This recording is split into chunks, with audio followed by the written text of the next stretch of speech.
You know our first guest as the sharp-tongued, controversy-courting stand-up comedian Deborah Vance, a character I find very relatable. She's currently nominated for what could be her 8th acting Emmy. If she wins, she'll tie the all-time record. Hacks is streaming now on HBO Max. Please welcome the amazing and powerful Jean Smart.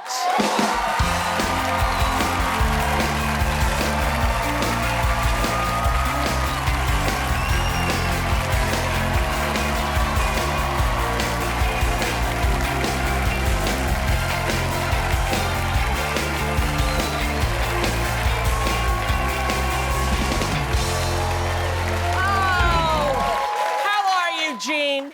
You have no Deborah Vance merch to hand out. I would, if you gave me some, I would do it. Some. I'm yes, sorry. But and millions of people in the country are so sad that it's over. I know. Were you very sad too? It's bitter. It's definitely bittersweet. Yeah. I mean, I knew from the beginning it was a 5-year. That was their plan. 5 years. They had the whole story in their head. The whole 5-year story. And when they came and pitched it to you, were you like, I'm in right away? Instantly. Instantly. Yeah. Were you nervous about doing the stand-up part?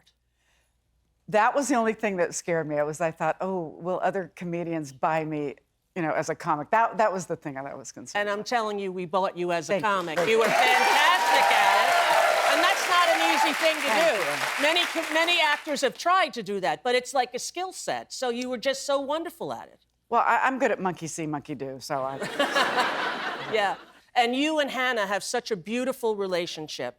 It's like so loving and special, and I think for some of us, it's like the mother-daughter relationship we wanted to have and didn't maybe get to have, so it's so touching. No, it's funny because I had no idea the breadth of people in the audience that would respond to the show. I mean, kids and older straight men and,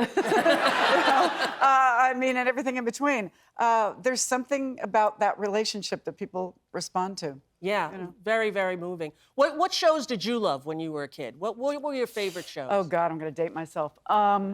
Bonanza. Of course, Bonanza, come on. Pernell Roberts. Oof. Oh, that was it for you. Yeah, forget Little Joe. Right. No. Yeah. I didn't, this is sacrilegious. I'm going to be stoned for this.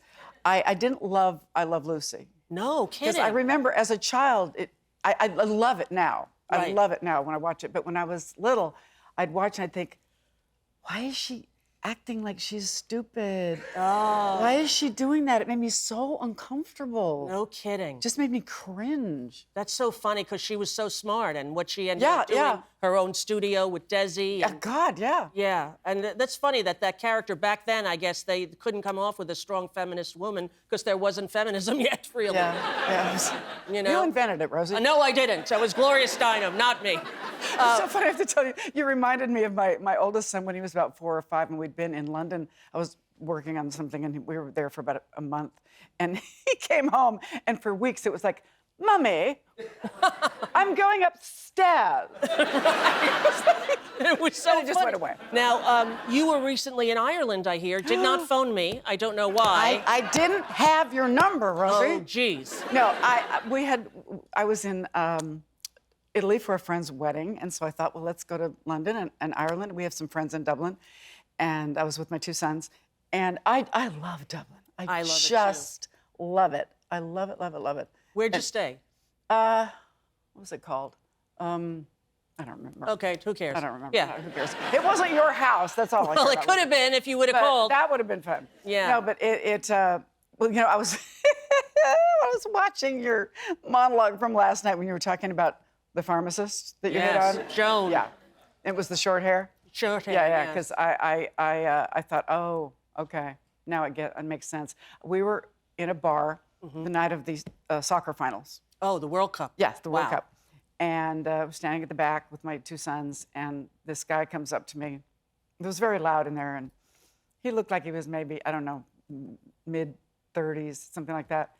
And he said, "Are you all right?" And I said, I'm sorry, what? And he said, "Are you all right?"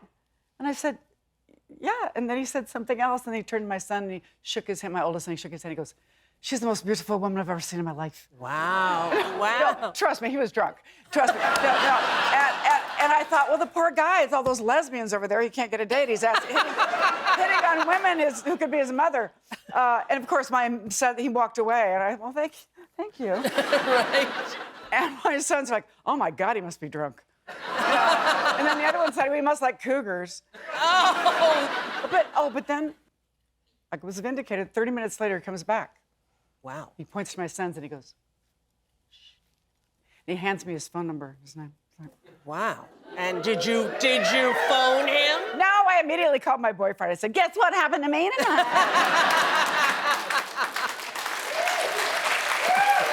Now, with Hacks, you know, if you win this Emmy Award, you make Emmy Award history, and you're aware of that, right? Yeah, I I mean, you've been nominated a lot of times, but for this show, every year you've been nominated, every year you've won. Do you feel pressure? Knock wood.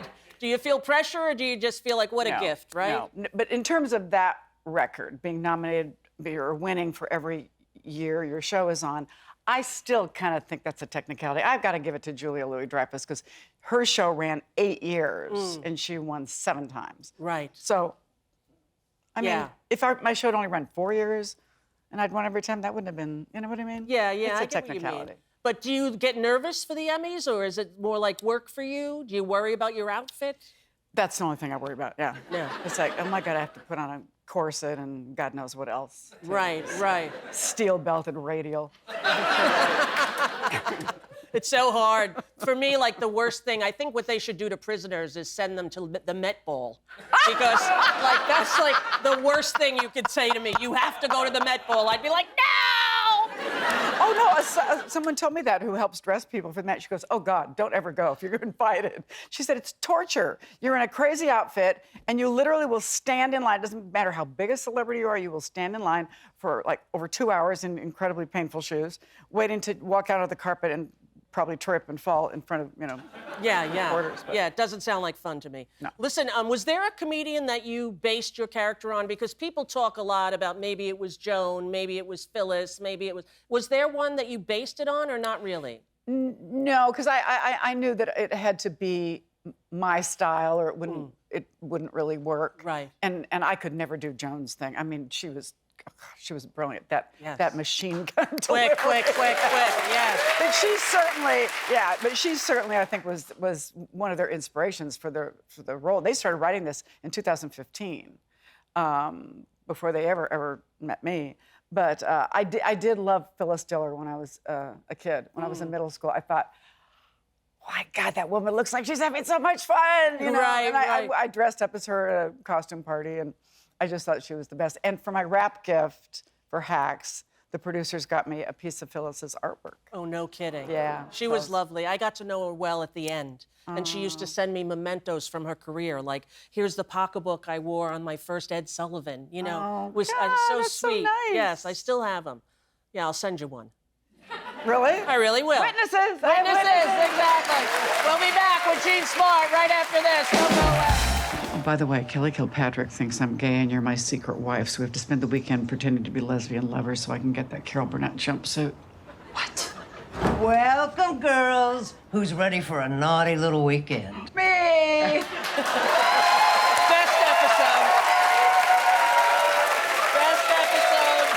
Yeah, we don't count Paris. We can't count Paris because those were extraordinary, but that was my favorite Hacks episode Oh, my ever. God. Come on, Cherry Jones. Oh, and Leslie. Oh, my God. It was so much fun. We had so much fun. I've always been a fan of Cherry's.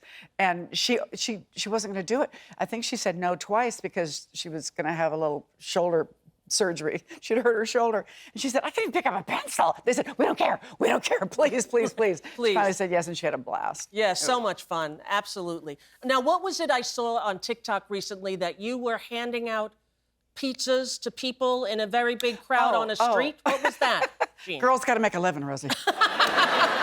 The show's done. I got to...